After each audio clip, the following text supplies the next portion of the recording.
This is the second video on the 920 EMA strategy. One thing that I forgot to mention on the first one was what completely invalidates this strategy.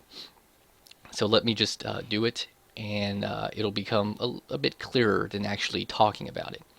So one rule I have about this strategy is if the candle penetrates the 20 EMA, the whole trade idea, the possibility of entering this trade despite having this dip candle, it becomes invalidated. If this candle right here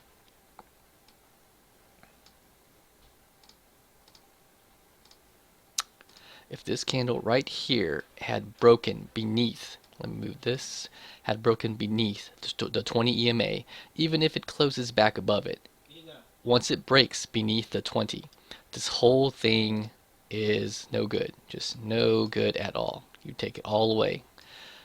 Just move on to the next trade. Alright, so let me show you an example where there is a dip candle, but because of the next candle, or possibly the next one after, dipping, because it dips beneath the 20 EMA, the whole thing becomes invalidated. So the example I'll be using is SPN. And this took place on, same day, Friday 26th. So let me do a trigger. So here's the trigger candle right there. The close is sandwiched between the 9 and the 20. So there's your trigger.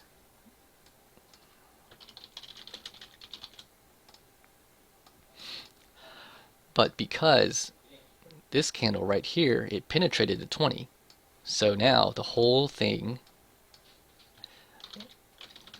the whole operation has been invalidated because of this guy. It does not matter that it came back up. Oh, I'm sorry. Let me do the trigger first. I'm sorry, the potential entering area, which is right here. This would have triggered it, and had it gone above, I'm sorry, this is the dip candle, jeez.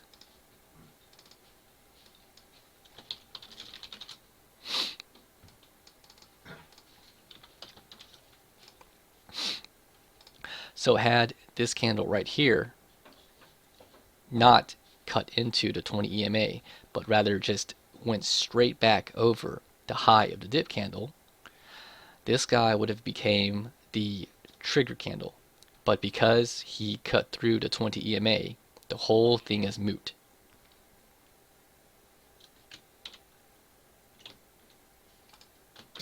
Now we have ANGI on Thursday 25th.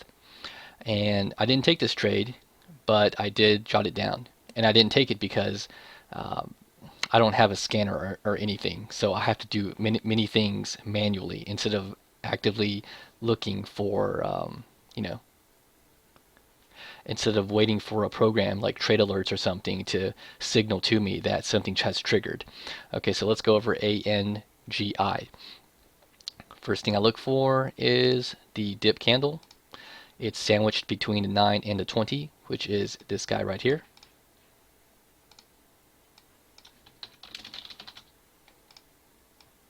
Now the dip candle will dictate to you your entry and your stop.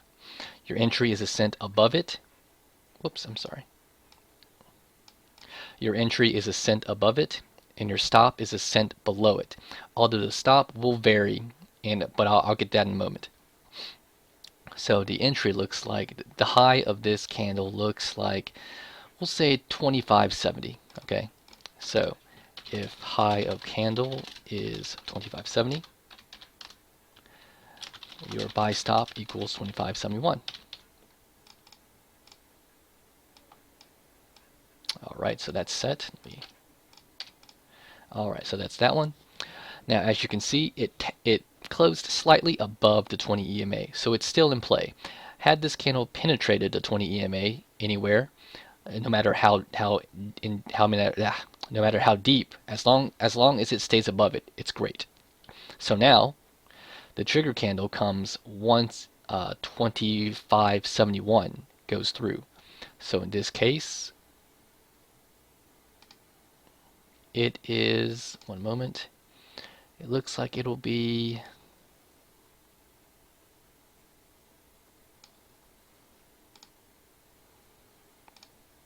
this candle right here.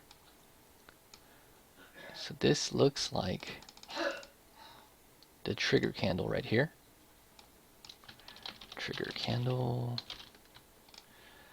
Now, as I said before, the candle prior to the trigger candle determines your stop.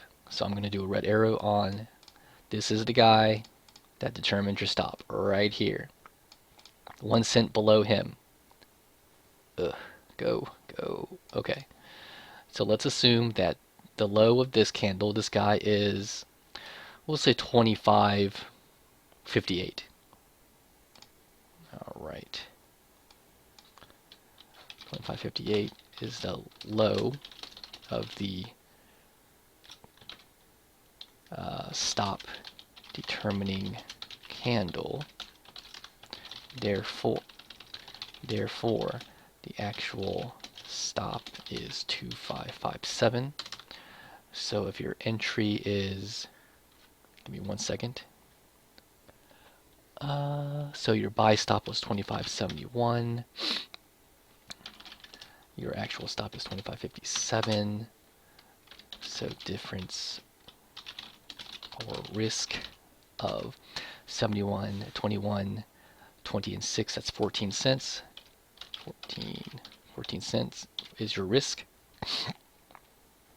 So the high of this was,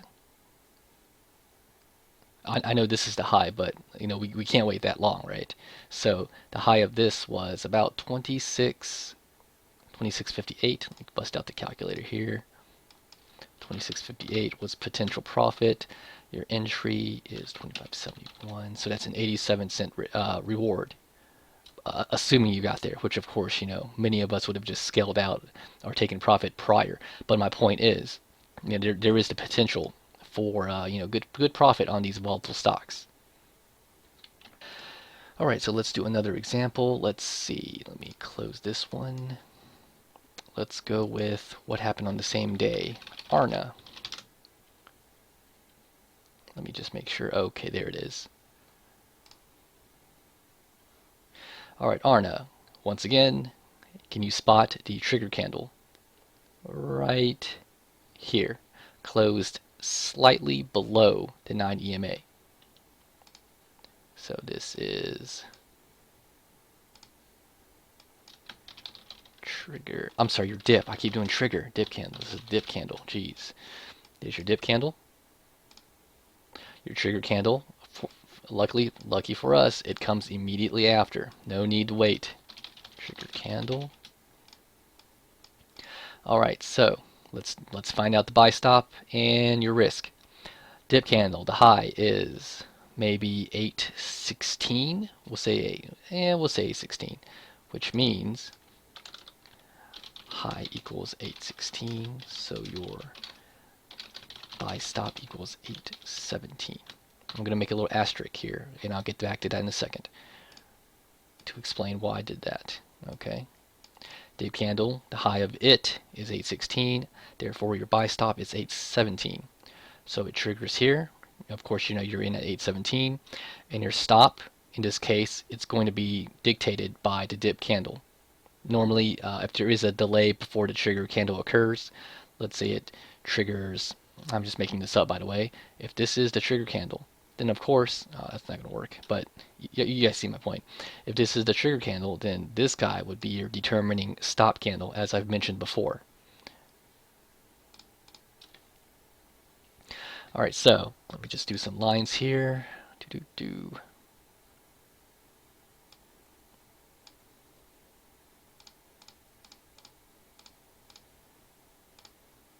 So this would be a break over the dip candle's high. There's your trigger right there.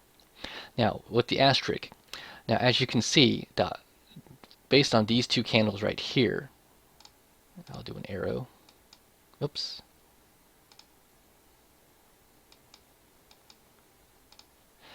based on these two candles right here. Now, these are 817, I believe. I was looking at this one on Friday, but I didn't take it though, sadly.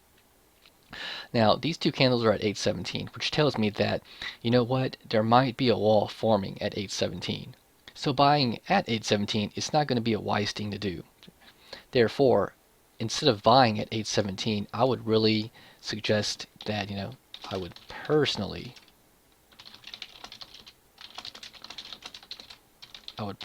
suggest a buy stop of 818.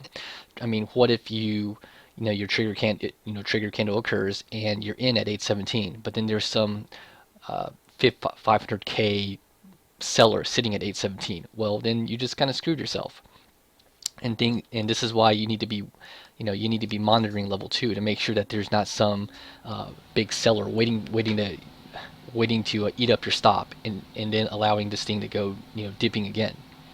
This is true as well for, let's say, let's pretend that your buy stop is, I'm just making this up, let's say it's 825. 825, it's going to be about right here. Yep, right here.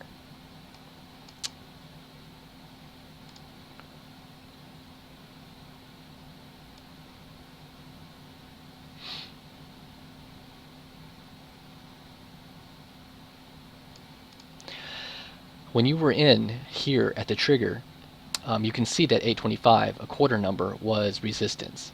So, what if you were in at 817 or 818 based on my suggestion, and then you had 825, and then it started to tank again because there's some big seller sitting at the quarter number. Well, this is why if you really wanted to be conservative, you could also buy at 826. It's just these quarter numbers they can serve as mental resist, and you have to be aware of it. These small miscellaneous details I will note at maybe a final video. I've noted all of these small things, nuances, etc., all on the website.